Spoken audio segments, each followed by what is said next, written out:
Hello बच्चों, चलिए प्रश्न को पढ़ते हैं और समझते हैं। निम्न फलनों के लिए उनके सम्मुख दिए गए अंतराल में लैग्रांज माध्यमान प्रमेय को सत्यापित कीजिए। और हमें यहाँ पर दो प्रश्न उससे संबंधित दिए गए हैं, हमें दोनों को हल करना है। प्रश्न को हल करने से पहले बच्चों, प्रश्न के लिए मुख्य अवधारणा लिख लेते हैं, जिसकी सहायता से हम इस प्रश्न को हल करेंगे। तो अवधारणा मुख्य अवधारणा में हम लैग्रांज मध्यमान प्रमेय को समझ लेते हैं। देखो, लैग्रांज मध्यमान प्रमेय ये कहता है कि यदि कोई फलन अंतराल a कॉमा बी में, इस अंतराल को गलत बना दिया, यहाँ बना देता हूँ मैं इसको। कोई फलन एफ एक्स जो है वो अंतराल, ये संवृत अंतराल लिया है मैंने, ठीक है ना। इसमें क्या है, इसमें संतत हो और उसके बाद एफ एक्स विवृत अंतराल a कॉमा बी में अवकलनीय हो।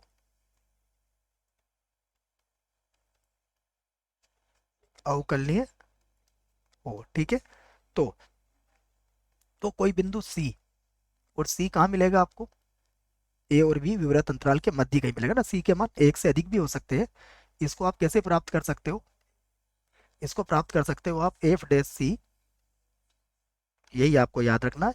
एफ डैश सी बराबर F B minus F A और बटा बी माइनस ए की सहायता से आप इसको प्राप्त कर सकते हो, ठीक है।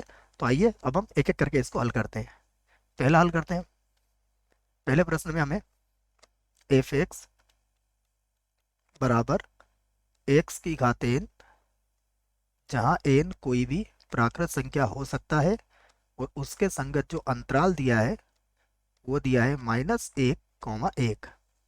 अब आप देखिए, आप ये कहेंगे कि जो एफ एक्स है वो क्या है, बहुपदीय फलन है, क्योंकि प्राकृत संख्या है बच्चों, घातांक इसकी प्राकृत संख्या ही रहेगी। तो एफ एक्स बहुपदीय फलन है, बहुपदीय फलन है, फलन है। इसलिए क्या होगा, इसको पहले मिटा देते हैं, अतः लिख लेते हैं यहाँ पर है।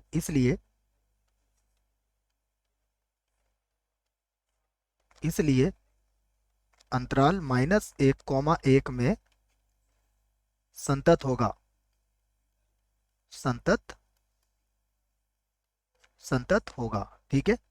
उसके बाद इसमें भी वही बात बोलेंगे हम कि जहाँ जो एफ एक्स है वो क्या है, बहुपदीय फलन है, बहुपदीय बहुपदीय फलन है। इसलिए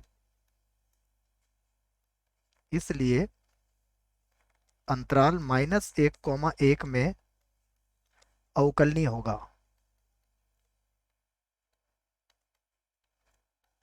अवकलनीय होगा। और यदि यह अवकलनीय है तो लैग्रांज मध्यमान प्रमेय आप लगा सकते हो। तो लिख लीजिए लैग्रांज माध्यमान प्रमेय से, ठीक है। लिख लेते हैं लैग्रांज लैग्रांज माध्यमान माध्य माध्यमान प्रमेय से, ठीक है। तो लैग्रांज माध्यमान प्रमेय से क्या होगा, एफ डैश सी बराबर क्या होगा, F B minus F A बटा बी माइनस ए, यह सूत्र लगेगा। देखिए, यदि हम एफ डैश एक्स की बात करें तो ये क्या हो जाएगा, एन एक्स की घात n-1। तो ये क्या बन जाएगा, देखो ये बन जाएगा एन, और सी की घात क्या हो जाएगा, n-1। एफ बी का मान, देखिए यदि एफ बी का मान ज्ञात करें तो यहाँ पर क्या रखना पड़ेगा हमें, एक, तो एक की घात n हो जाएगा, ठीक है। यहाँ पर चाहो तो मैं लिख देता हूँ कि यहाँ पर एफ एक किसके बराबर होगा, एक की घात n के। और यदि एफ -1 निकालोगे तो किसके बराबर होगा, -1 की घात n के, ठीक है। तो पहले एफ बी लिखेंगे हम, लिख लेते हैं इसको। देखो, तो ये होगा F1 माइनस F -1 और बटा 1 और यहाँ आ जाएगा -1। ठीक है, आगे देखते हैं। तो ये हो जाएगा n, यहाँ पर आ जाएगा हमारे पास c, और इसकी घात कितना हो जाएगा n-1 बराबर। यहाँ देखिए ये मान किसके बराबर है, 1 के बराबर है। या फिर अभी हम इसको a की घात n लिख लेते हैं, ठीक है ना, समझने के लिए। और ये -1 की घात n, और यहाँ 1 और 1 कितना हो जाएगा, 2 हो जाएगा।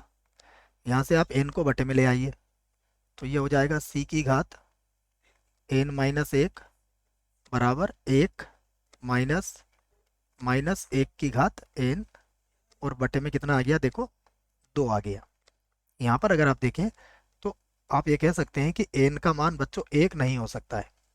n का मान 1 क्यों नहीं हो सकता, क्योंकि फिर c की घात 0 का अस्तित्व ही c का अस्तित्व खत्म हो जाएगा। ठीक है, तो अब यहाँ पर दो स्थितियों पर आप विचार कर सकते हो।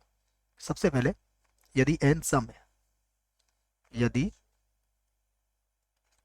यदि n क्या है, सम है।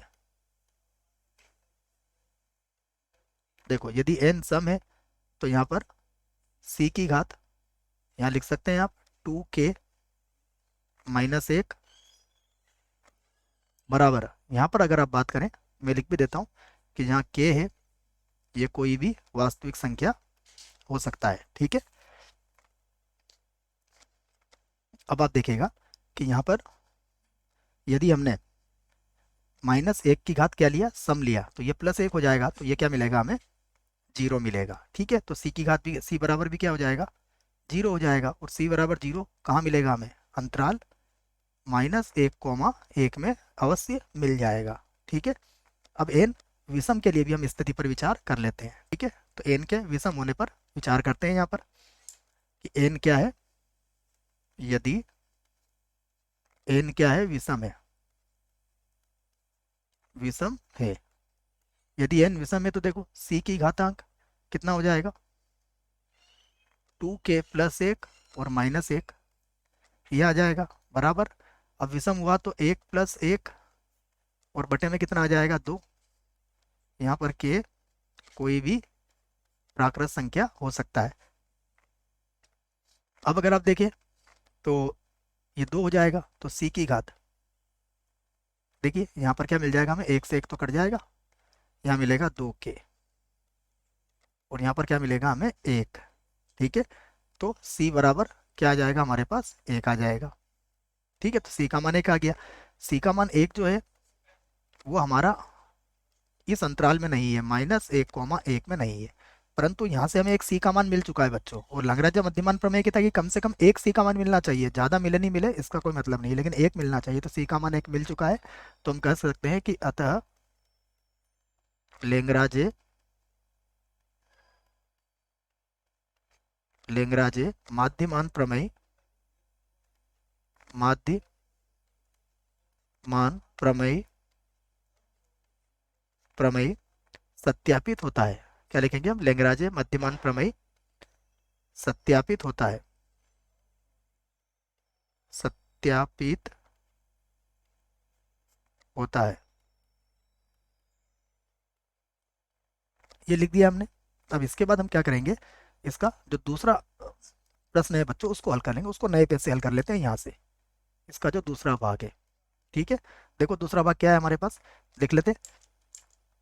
दूसरा भाग है हमारे पास f(x) बराबर 2x का वर्ग -7x + 10। मैं लिख लेता हूँ इसको, ये होगा f(x) बराबर, जैसा अभी हमने देखा था, ये था 2x - 7x, 2x का वर्ग माइनस का है 7x, और है ये प्लस का 10, और अंतराल है 2 से 5। ठीक है, प्लस का 10 है और अंतराल हमें दिया गया है 2 से 5। ठीक है, अब यहाँ पर भी वही बात करेंगे। सबसे पहले देखिए ये बहुपदी फलन है, तो हम कहेंगे कि f(x) बहुपदीय फलन है, बहुपदीय फलन है, फलन है, इसलिए इसलिए अंतराल 2, 5 में संतत तथा तथा विवृत अंतराल 2,5 में अवकलनीय होगा। अवकलनीय होगा। तो अब आप लैग्रांज मध्यमान प्रमेय यहां पर लगा सकते हैं। उसके पहले क्या कीजिए, अवकलन कर लीजिए। देखिए अगर एफ एक्स का अवकलन करेंगे तो ये हो जाएगा 4x माइनस 7। उसके बाद एफ ऑफ ए का मान भी ज्ञात कर लीजिए। ठीक है, ए का अर्थ 2, 2 रख के देखिए 2 का वर्ग कितना हो जाएगा 4, तो 4 का 2 से गुणा करेंगे तो 8, फिर हो जाएगा माइनस का 14 प्लस का 10, तो 18 में से 14 गए तो कितना बचेगा, ये बच जाएगा 4, 14 लिख दिया, हटा देते हैं उसको। ठीक है, उसके बाद एफ बी ज्ञात कर लेते हैं यहाँ पर। F B, F B B का मान कितना है हमारे पास 5 है। ठीक है, तो 5 रख लेते, तो 5 का वर्ग 25 को 2 से गुणा करेंगे तो 50, 7 पंजे हो जाएगा 35 और प्लस हो जाएगा 10। ठीक है, तो 50 में से इसको घटाए तो 25 बचा बच्चों, यहाँ पर कितना आ गया 25। अब लैग्रांज मध्यमान प्रमेय से, लैग्रांज माध्यमान माध्यमान प्रमेय से, प्रमेय से अगर लैग्रांज माध्यमान प्रमेय लगाएंगे तो देखो एफ डैश ऑफ सी, तो एफ डैश एक्स कितना हो जाएगा, तो ये हो जाएगा 4c माइनस का 7, फिर एफ ऑफ बी कितना है 25 माइनस एफ ऑफ ए कितना है 4, उसके बाद फिर से आ जाएगा 5 माइनस का 2, तो ये होगा 4c माइनस का 7, 25 में से 4 गए तो कितना बचा 21, और 21 को 3 से भाग लगा दो तो ये कितना आ जाएगा आपका 7। ठीक है, यहाँ कितना आ गया 7। तो यहाँ से c का मान देखिए कितना हो जाएगा, लिख लेता हूँ मैं, 7 और 7 14 हो जाएगा। ये 4c बराबर 14, 4c बराबर कितना हो जाएगा 14, इसको भाग लगा देते हैं। तो c बराबर देखो 2 से कट जाएगा 7/2, मतलब ये 3.5 आ जाएगा, और 3.5 किसके अंतर्गत आता है, अंतराल 2,5 में आता है। तो हम कहेंगे अतः अतः लैग्रांज लैग्रांज माध्यमान प्रमेय, माध्यमान प्रमेय प्रमेय सत्यापित होता है, सत्यापित सत्यापित सत्यापित होता है। ठीक है, इसे मिटा देते हैं हम यहाँ जब तक। और हमारे प्रश्न के दोनों ही उत्तर हमने दे दिए हैं बच्चों। आशा करता हूँ प्रश्न का उत्तर समझ में आया होगा। धन्यवाद।